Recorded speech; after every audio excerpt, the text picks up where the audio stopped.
Say something out loud right now. Anything. A word, your own name. Notice how easy that was. How the sound left your mouth before you even decided to make it. Shaped by 100 tiny muscles you never once thought about. You did not learn that the way you learned math. No one sat you down and taught you to speak. As a baby, you simply soaked it up from the air, and by the age of 3 you were building sentences no one had ever said before. Every human society on Earth has language. Not one has ever been found without it.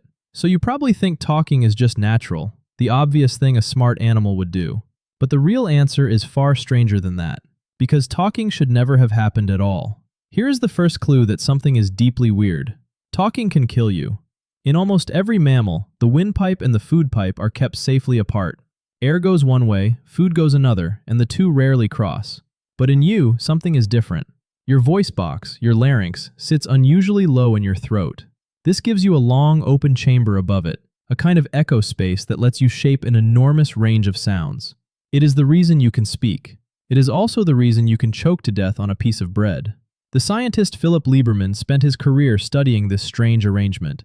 He argued that no other animal has gambled quite like this.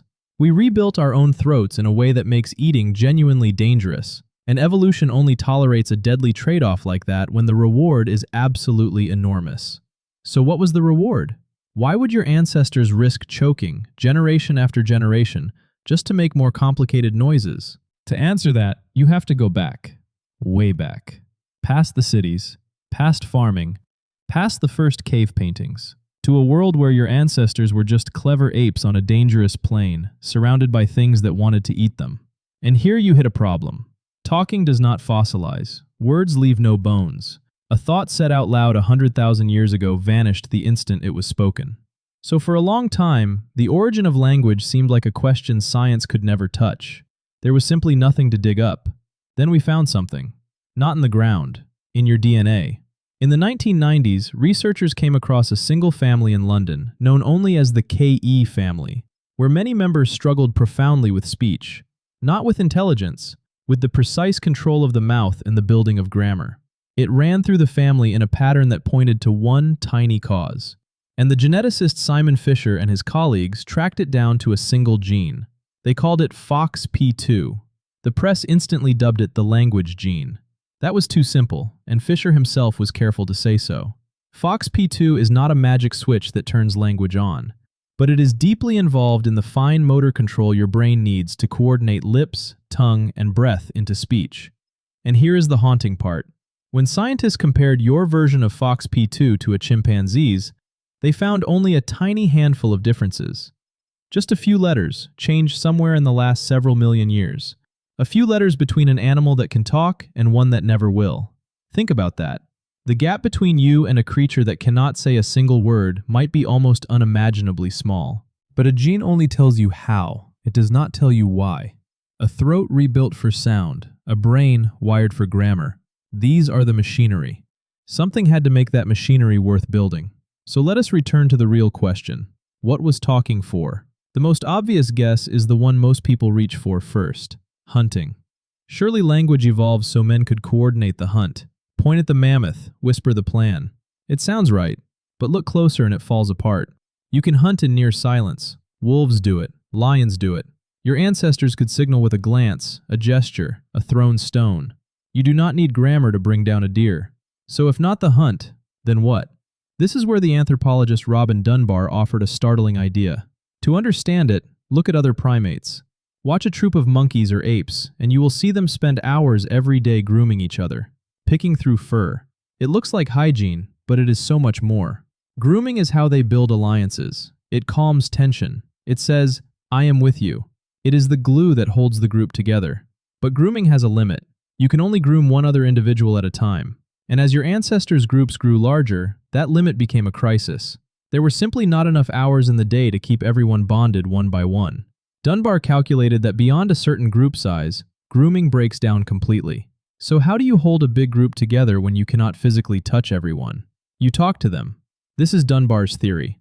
Language began as a kind of vocal grooming, a way to bond with many people at once, with your voice instead of your hands. And the content of that early bonding talk was not poetry or philosophy. It was, in all likelihood, gossip. Who did what? Who can be trusted? Who betrayed whom? The same thing you do at work, at dinner, in every text message you send. We tend to look down on gossip, but Dunbar argued it may be the very reason you can speak at all. Gossip is social grooming at the speed of sound. Sit with that for a moment. The next time you catch yourself talking about someone behind their back, you are running software almost as old as humanity itself. But there is one more piece, and it is the deepest of all. You can teach a chimpanzee a few hundred signs. You can get a parrot to mimic words. But there is one thing no other animal seems able to do the way you do. And a researcher named Michael Tomasello spent decades uncovering it. It is not vocabulary. It is the strange, almost magical urge to share what is in your mind, just for the sake of sharing it. Watch a 1-year-old human. Before she can speak a single sentence, she will point at something. A bird, a truck.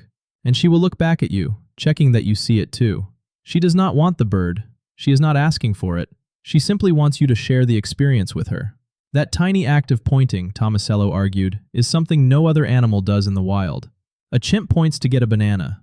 A child points to say, "Look at that with me." That impulse, the desire to get an idea out of one head and into another, is the true engine of language. The throat is just plumbing. The gene is just wiring. But this hunger to share a mind is the fuel.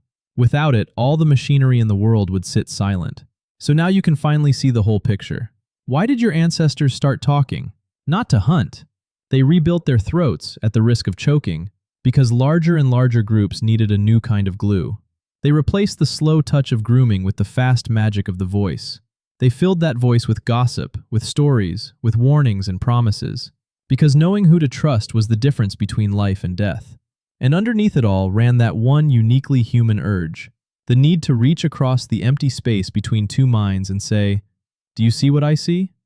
That is what talking was for. Not commands, connection. And it changed everything. Once ideas could jump from one mind to another, they no longer died with the person who had them. A discovery could outlive its discoverer. Knowledge could pile up across generations, each one starting where the last left off. Everything you know, every story, every warning, every scrap of wisdom, reached you across a bridge of words built by people you will never meet. You are not just an animal that can talk. You are an animal made of everything that was ever said to you. So say something out loud again. And this time, understand what you are really doing. You are using a rebuilt throat that could choke you, driven by a gene that separates you from the apes by a few faint letters, performing the oldest social act of your species, all to do the single strangest and most human thing there is, to take a piece of the world inside your own mind and gently place it inside someone else's.